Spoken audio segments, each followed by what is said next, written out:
প্রেমের টানে ইন্দোনেশিয়ান তরুণী ছুটে এলেন জয়পুরহাটে, ঘর বাঁধলেন বাঙালি যুবকের সাথে। প্রথমে প্রেম, তারপর পরিণয়।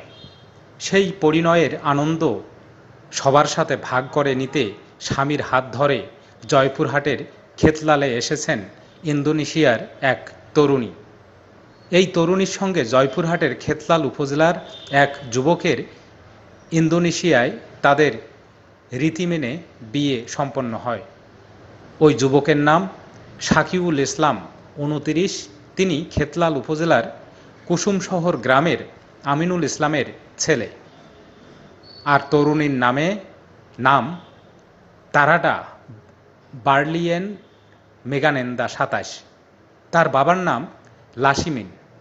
ইন্দোনেশিয়ার জাম্বি প্রদেশের একটি বিশ্ববিদ্যালয়ের প্রভাষক হিসাবে কর্মরত রয়েছেন তারাডা বার্লিয়েম। প্রেমের টানে ইন্দোনেশিয়ায় ছুটে গিয়েছিলেন শাকিউল।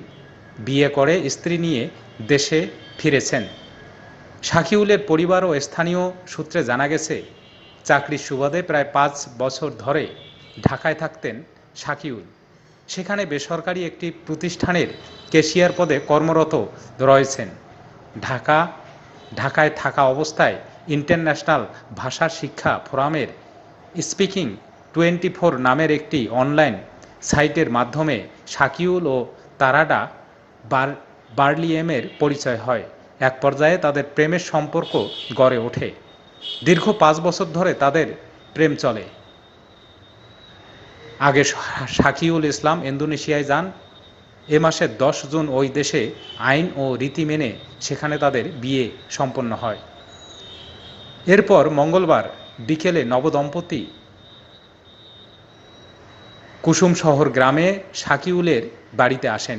সেখানে তাদের দেখার জন্য এলাকার উৎসুক জনতা ভিড় জমায়।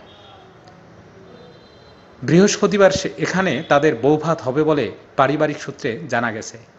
শাকিউল ইসলাম বলেন, ইন্টারন্যাশনাল ভাষা শিক্ষা ফোরামের স্পিকিং 24 নামের একটি অনলাইন সাইটের মাধ্যমে আমাদের পরিচয় হয়। সেখান থেকেই প্রেমের সম্পর্ক। আমি তার দেশে গিয়ে ওই দেশের আইন ও রীতি মেনে পারিবারিকভাবে বিয়ে করেছি। আগামী বৃহস্পতিবার নিজ বাড়িতে ছোট করে বৌভাতের আয়োজন করব।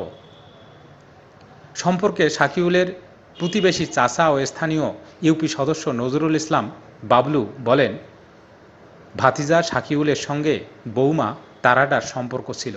এরপর শাকিউল ওই দেশে গিয়ে বিয়ে করে এবং নতুন বউ বাড়ি নিয়ে এসেছে। গ্রামের লোকজন, আত্মীয়রা সবাই ইন্দোনেশিয়ার মেয়েটিকে দেখতে যাচ্ছে। আমরা খুশি হয়েছি, তারা দাম্পত্য জীবনে সুখী হোক এই দোয়া করি।